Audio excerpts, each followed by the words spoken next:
আসসালামু আলাইকুম, গুটেন টাগ। আজকে আমরা পিট্রিগেটুমের গঠনের সম্বন্ধে জানব। আপনারা জানেন রিগেলমেসিগে বার্বেরের পিট্রিগেটুম গঠনের তুলনামূলকভাবে সরল নিয়ম মেনে চলে। তা গঠন হচ্ছে এরকম: যদি বার্ব থাকে, বার্বের সাথে পার্সোনাল ইন্ডং যোগ করলেই সেটা হয়ে যায়। যেমন আমরা ইসের সাথে যদি পার্সোনাল ইন্ডংয়ে টিই যোগ করি তাহলে হয়ে যাবে দুয়োর সাথে টিইএসটি। আর ইয়া জি এজের ক্ষেত্রে যেটি হচ্ছে এটি সে বোঝানো হয়, সে এখানে ক্ষেত্রে টিইটি যোগ করতে হবে। আর ভিয়ার ক্ষেত্রে আমরার ক্ষেত্রে আমরা টিই এন যোগ করতে হবে। আর ইয়রের ক্ষেত্রে টিইটি যোগ করতে হবে। আর জি আপনি আপনার ক্ষেত্রে আপনার সম্মানসূচক যেগুলো বাক্য আছে সেগুলোর ক্ষেত্রে টিই এন যোগ করতে হবে। তো এক্ষেত্রে আমরা এরকম ব্যবহার করব। তাহলে আমরা এখনও উদাহরণ দেখি যে যদি আমরা মাখনের কথা বলি তাহলে মাখন হচ্ছে কি করা, মাখন হচ্ছে করা। যদি মাখনের যে শব্দটা এটার যদি লাস্টে যে ইএন আছে, ইএনের পরিবর্তে আমরা কি হবে, ইসের ক্ষেত্রে মাখতে হবে, টি যোগ করতে হবে। আর জাগেন যে শব্দটা আছে, জাগেন হচ্ছে বলা, জাগেন শব্দটার সাথে জাগতে হবে। আর তারপরে যে আরেকটা শব্দ যদি আমরা বলি স্পিলেন, স্পিলেন হচ্ছে খেলা, যদি স্পিলেন যে শব্দটা স্পিলটে বলতে হবে। তো ইয়া দুয়োর ক্ষেত্রে কী হবে, স্পিল টেস্ট, জাগ টেস্ট, তারপরে হচ্ছে মার্ক টেস্ট। আর ভিয়ার ক্ষেত্রে কী হবে, ভিয়ার ক্ষেত্রে হবে টি ইন যোগ করতে হবে। তাহলে আর ইয়ার জি এজের ক্ষেত্রে কী হবে, যদি মাখেন হয় তাহলে কী হবে, মাকটেট হবে। জাগেনের ক্ষেত্রে জাগটেট হবে। তারপরে স্পিলেনের ক্ষেত্রে স্পিলটেট হবে। সুতরাং টি যোগ করতে হবে। আর বিয়ের ক্ষেত্রে হবে টি এন, অর্থাৎ কেমন যদি মাখেন থাকে তাহলে মাকটেন, জাগেন থাকলে জাগটেন, এরপরে স্পিলেন থাকলে স্পিলটেন, এরকম হবে। আর যদি বিয়ের ক্ষেত্রে তো এজের মতো করে আমরা জাগটেট টি যোগ করতে হবে। আর মাখেনের ক্ষেত্রে মাকটেট, আর জাগেনের ক্ষেত্রে স্পিলেনের ক্ষেত্রে স্পিলটেট হবে। আর জি যেটা আপনি করে বলা হয় আদেশ সম্মানসূচক যে বাক্যগুলা, যেমন জি সেগুলোর ক্ষেত্রেও কী হবে, টি এন যোগ করতে হবে। যেমন মাকটেন, জাগটেন, তারপরে স্পিলটেন, এরকম। তো এখানে সর্বমোট কথা হচ্ছে ইসের সাথে কি হবে, ইস যদি শব্দটা তার সাথে ই যোগ করতে হবে। আর ভিয়া জি আপনি সম্মানসূচক যে বাক্যগুলা সেগুলোর সাথে কি করতে হবে, টি এন যোগ করতে হবে। ইয়োর, এজ, জি, ইয়া এগুলোর ক্ষেত্রে সুতরাং আমরা টিইটি যোগ করব। এটি হচ্ছে আমরা এইটা নিয়মটা পাচ্ছি। আর এখানে একটা বিশেষ কিছু নিয়ম আছে, যেমন যদি বার্বের স্টামের শেষে ডি থাকে, বার্বের স্টাম্প মানে হচ্ছে বার্বের শেষ অংশে, স্টামের শেষ অংশে যদি ডি থাকে, টি থাকে, তারপরে হচ্ছে সে হা এন থাকে, গে এন থাকে, তারপরে এফ এন থাকে, বা টে এম থাকে, এর মতো করে বর্ণ থাকে, তাহলে উচ্চারণ সুবিধার্থে টিই এর আগে, টিই আর আগে ই যোগ করা হয়। কি করা হয়, টি আর আগে ই যোগ করা হয় কোন কোন ক্ষেত্রে, যেমন ডি থাকলে, টি থাকলে, সে হা এন থাকলে, এরপরে হচ্ছে গে এন থাকলে, এরপরে হচ্ছে এফ এন থাকলে, এরপরে টে এম থাকলে, এগুলোর ক্ষেত্রে বর্ণগুলো যদি থাকে তাদের সাথে বর্ণের সুবিধার্থে টি শুধু ই যোগ করতে হয়, টি এর পরিবর্তে ই যোগ করতে হয়। যেমন আমরা যদি উদাহরণ দেখি, পার্সোনাল প্রোনোমেন হচ্ছে ইস, তাহলে একটা শব্দ যদি আরবাইটেন নেই, আরবাইটেন এখানে টি এন যুক্ত হয়েছে, তাহলে আমরা শুধু বলবো আরবাইটে। আর তাহলে আমরা যদি রেডেনের একটা শব্দ নিয়ে কথা বলা, রেডেন মানে হচ্ছে কথা বলা, রেডেনের যদি সে কথা বলি তাহলে রেডেঠে, এখানে এনের পরিবর্তে রেডেঠে যুক্ত করেছি।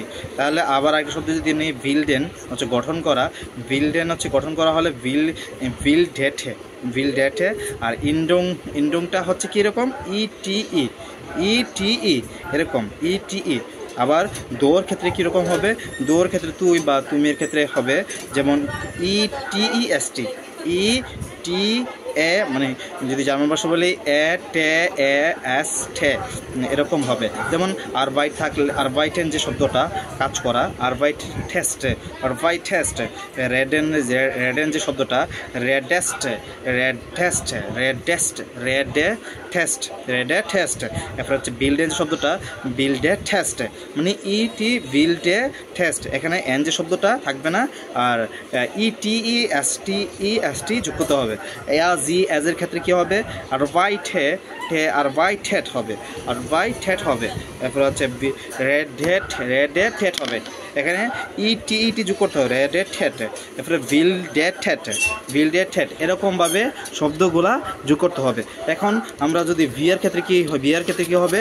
ভিয়া যে শব্দটা আছে সেক্ষেত্রে আমরা ইটিএন যোগ করতে হবে। যেমন আমরা যদি শব্দটা যে পড়ছিলাম আরবাইটে, তাহলে আরবাইটেটেন, এরপরে আরবাইটেটেন, এরপরে হচ্ছে রেডেটেন, এরপরে হচ্ছে বিল্ডেটেন এরকম।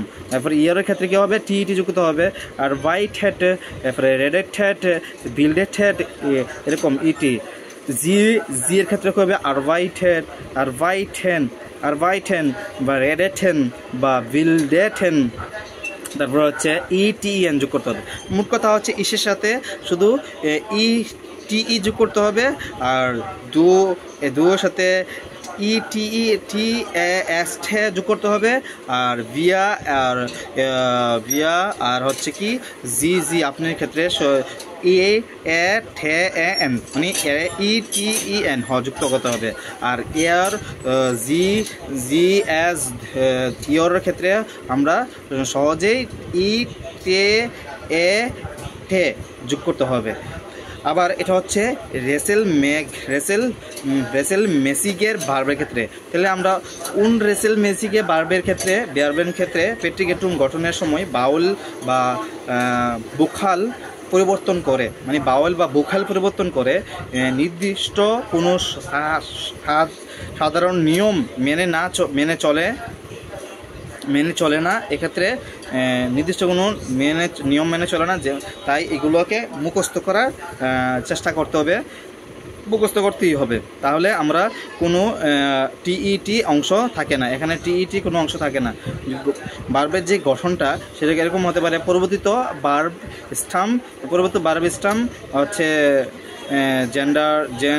জেন্ডারটার স্টাম্পড বা পরিবর্তিত ভার্ব স্টাম্প প্লাস পার্সোনাল ইন্ডুমটা সব ক্ষেত্রে সমান হয় না। যেমন ইসের ক্ষেত্রে যদি আমরা গেহেন গেহেন হচ্ছে যাওয়া, যদি উদাহরণ দেখি গেহেন যদি বলি, তাহলে ইসের ক্ষেত্রে কি হয়ে যায়? রেগেল মেসিগের ভার্বের ক্ষেত্রে দেখা যাচ্ছে যে গেহেন যে শব্দটা আমরা যদি রেসেল